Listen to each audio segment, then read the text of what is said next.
Salam dostlar, kanalıma xoş gəlmisiniz. Hər birinizi salamlayıram.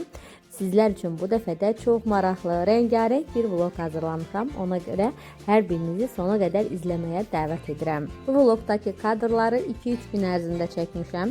Bizim yolkamız sökülmüşdü, amma burada qalmışdı. Onu hələ ki öz yerinə qoymamışdıq. Ümumiyyətlə evimiz biraz dağınıq, səliqəsizdir. Axşamdan burada işləmişəm, o qalıb. Belə burada oyuncaqlarıdır yolkanın. Və qızımla özümə səhər yeməyi gətirdim. Sadə, şor yaxmalı, şirin çay hazırlamışdım. Tez yeməyimizi yedik. Bugün işlərim çoxdur. Elə gördüm ki, qızımın rəfiqəsi də gəlib. Onlar belə oynayırlar. Onun üçün yeni belə bir ilan oyunu almışıq. Çox maraqlıdır. Uşaqlara maraqlı gəlir. Onlar birlikdə oynadılar. Mən də fürsətdən istifadə edib evləri səliqəyə saldım. Mətbəximi görürsünüz necə tərtəmiz etmişəm. Eləcə də digər otaqlar hər yeri yığışdırdım. Yolkanın qalıqlarını apardım, padvala qoydum və beləliklə evimiz yeniləndi. Artıq biz yaza hazırlaşırıq. Düzdür, fevral ayıdır, amma fevral ayında da çərşənbələr başlayır. Mən yazın gəlişini, Novruzu hiss edirəm və çox sevirəm bu bayramı. Bu fəsli, bu ayı mənə çox xoş gəlir. Belə isə mətbəxdə işlərimə davam edirəm. Çörəyi belə hər zaman doğrayıram ki, hazır olsun, götürəndə tez həmin soflardan götürüb yeyilsin, yoxsa başından kəsilir, bunu xoşlamıram. Belə hazırlayıram və sonra salfana qoyuram ki, qurumasın və keçirəm digər yeməyimi hazırlamağa. Burada makaron hazırlayıram. Dünəndən də yeməyimiz qalmışdı, amma bunu da eləmək istədim, çünki qızımın ən sevdiyi yeməkdir, dedim yanında olsun. Belə yeməkləri hazırlayıram. Bugün əslində başqa işlərim də var, hər birini çəkmişəm, sizlərə göstərəcəm irəliləyən dəqiqələrdə. Dostlar, keçək videonun ən maraqlı hissələrindən birinə. Elə yeməyimizi yemişdik, hazırlaşırdıq ki, gedək və mən düşündüm ki, yaxşı əynimi geyinmişkən mənə belə bir hədiyyə gəlib. Ta Misirdən və bu videoda ona da yer ayırım. Çəkin, baxaq görək nələr gəlib mənə. Hədiyyəni mənə şagirdimin valideynləri gətirib. Onlar Misirə istirahətə getmişdilər və mənim üçün də oradan hədiyyələr gətiriblər. Düzü çox sevindim, duyğulandım ki, səyahətdə olasan və övladının müəlliməsini unutmayasan, onu da düşünüb onun içində nələr alasan, bu böyük bir sevginin buraxdığı izdir mənim fikrimcə və belə sevildiyimi düşünmək məni çox sevindirdi. Buradan onlara da təşəkkür edirəm. Hədiyyələri çox bəyəndim. Həm şirniyyatlar dadlı idi, fərqli ləzzətdə idi, həm də belə suvenirlər, hədiyyələr gətirmişdilər mənim üçün. Hər birini çox bəyəndim. Çox təşəkkür edirəm. Hədiyyələrə baxıram, hər birini yerləşdirirəm və daha sonra tez hazırlaşırıq, evdən çıxırıq. Bugün qızımın gimnastika dərsi var, onu aparmalıyıq. Həftədə 2 dəfə gimnastika dərsləri olur onun. Çox sevərək gedir, müəlliməsini çox sevir. Çox şirin, səmimi müəlliməsi var. Onunla birlikdə idman etmək, nələrsə öyrənmək qızıma zövq verir. Elə mən də sevinirəm ki, belə gözəl müəllimə ilə rastlaşmışıq ki, ona idmanı sevdirir.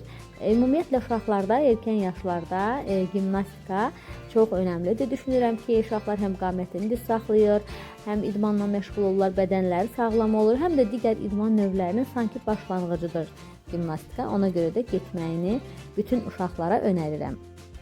Bugün 14 fevraldır, sevgililər günü. Düzdür, bəziləri bu günü qeyd etmir, amma mən ümumiyyətlə xoş günləri qeyd etməyi çox sevirəm. Yoldaşım da mənim gül sevgimi bilir, ona görə mənim üçün belə gözəl güllər almışdı. Gördüm, çox sevindim. Buradan çıxdıq, getdik qohumumuz gilə. Onlarda oturduq, çay içdik, söhbət etdik və onlarda belə şirin papuqay var idi. Elə gözəl idi ki, danışa da bilirdi, ancaq bizim yanımızda danışmadı. Dedilər ki, utanır, yad adamlar görəndə səsini çıxartmır. Belə, evə gəldik, yatdıq. Burada artıq ikinci gündür. Səhər oyanmışam, özümə bir kurasan çay süzmüşəm və görürsünüz mətbəx necə dağınıqdır. Buna baxmayaraq keyfimi pozmuram. Bu gözəl çiçəyim açıb ona baxıram, sevinirəm. Çayımı içəcəm, keçəcəm təmizlik işlərinə. Daha sonra isə yemək hazırlayacağam. Təmizlik videosunu sizin üçün çəkmədim. Düşündüm ki, yorucu olar. Tez-tez vloglarımda təmizliyə yer ayırıram. Ona görə də birbaşa yemək hazırlama videosuna keçid edirəm. Məncə bu haqda bir dəfə sizinlə danışmışdım. Təkrar yenə danışmaq istəyirəm bu mövzunu. Dəqiq yadımda deyil. Vloglarımda bu haqda demişəm, yoxsa deməmişəm. Amma indi ağlıma gəldi, içimdən gəldi söhbət etmək və bunu sizinlə bölüşmək istəyirəm. Mən əvvəllər heç vaxt yemək bişirməyi sevmirdim və evimizdə olanda da bişirmirdim. Çox nadir təsadüf hallarda bişirirdim. Tələbəçilikdə də bişirmədim. Həmişə otaq yoldaşlarımdan iş bölgüsündə xahiş edirdim ki, yemək işini mənə salmasınlar. Digər işləri əvəzində edirdim. Həmişə qızlarla işləri bölürdük. Bizim tələbə evimiz çox təmiz, səliqəli olurdu həqiqətən. Sanki öz evimiz kimi yanaşırdıq. Və məni başa düşən çox yaxşı otaq yoldaşlarım da olub. Allaha çox təşəkkür edirəm ki, həmişə məni yaxşı insanlarla qarşılaşdırır. Bundan sonraki həyatımda da belə olmasını arzu edirəm. O qızlarla həmişə işlərimizi bölürdük. Onlar da məni başa düşürdülər və razılaşırdılar. Yemək mövzusunda özləri həll edirdilər bu məsələni. Ta ki, mən ailə qurana qədər.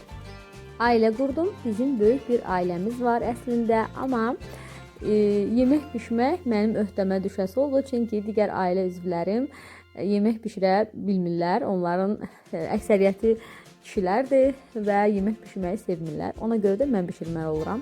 Təxminən 6-7 nəfərlik ailəmiz var və mən hər gün yemək hazırlayıram. Bugün aş bişirdim. Düzdür, yeməkləri az-az bişirirəm və müxtəlif çeşiddə olmasına üstünlük verirəm ki, hamının zövqüncə olsun. Burada aş hazırlayıram və əsas məsələ aşa qazmaq hazırlayıram. Qazmağı necə hazırladığımı videoda gördünüz yəqin ki.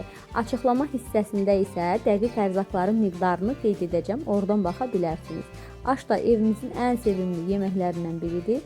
Elə qazmağım da çox sevildi. İndiyə qədər qazmağı yuxadan və ya kartofdan edirdim. İlk dəfə idi ki, belə qazmaq hazırlayırdım və çox bəyənildi hər kəs tərəfindən. Yəqin ki, daha belə edərəm. Əgər istəsəz kanalıma keçid edib baxarsınız, orada ayrıca olaraq qazmaq hazırlama videom var və ətraflı hər şeyi izah etmişəm. Burada isə mənim balaca şirinlərim gəlib, onlarla məşğul oluram və birlikdə dərs öyrənməyə çalışırıq. Onların 5 yaşı var, məktəbə hazırlıq qrupundadılar.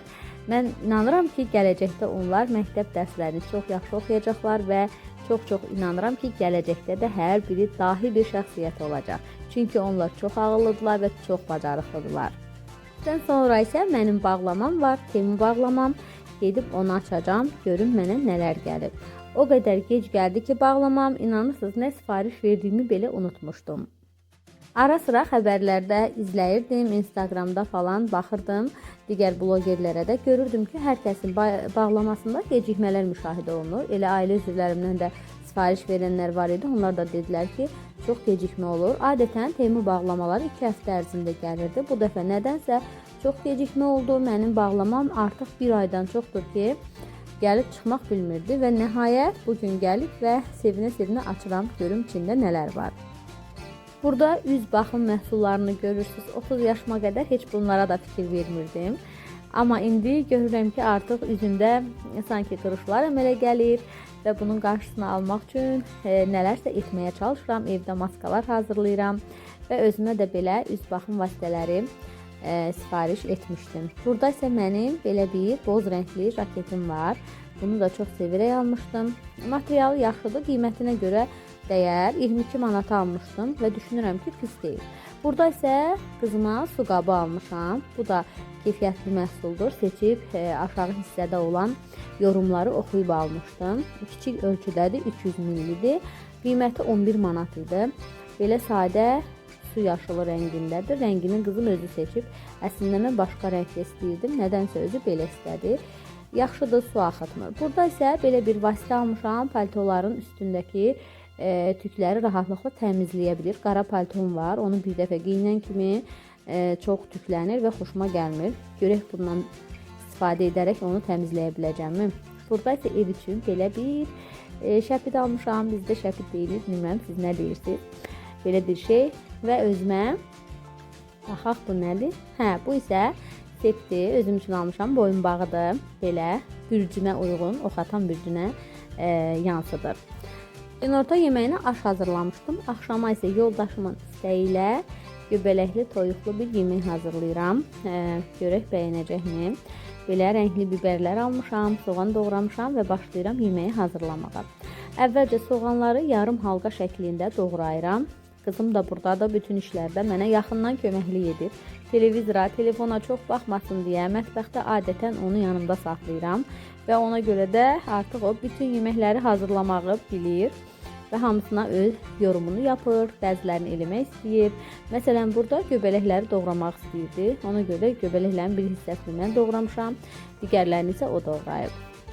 Mən düzünü etiraf edim ki, göbələkli yeməkləri çox da sevmirəm, ancaq yoldaşım çox sevir. Bacım çox dadlı juliyen hazırlayır. Bir dəfə onlara getmişdik və o bizim üçün hazırlamışdı. Hər dəfə yoldaşım deyir ki, sən də o yeməkdən hazırla.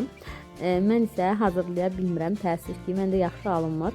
İndi belə bir yemək hazırlayıram. Tərəvəzlərin hər birini doğrayıram, soğanı qızardıram və daha sonra əvvəlcə soğanı qovuracağam. Daha sonra isə doğradığım ərzaqları bir-bir əlavə edib tavada qovuracağam. Görək necə alınır. Əvvəlcə istədim ki, qaymaq da əlavə edim. Daha sonra düşündüm ki, bu biraz ağır olacaq, yağlı olacaq. Həm də axşamdır və düşündüm ki, qaymaq əlavə etməyim. Ona görə də qaymaqsız hazırladım. Artıq yeməyimiz hazırdır. Çox dadlı alındı. Biz gedirik yeməyə. Sizinlə də burada sağollaşıram. Videoma sona qədər baxdığınız üçün hər birinizə çox təşəkkür edirəm. Növbəti videolarda görüşənə qədər hələlik.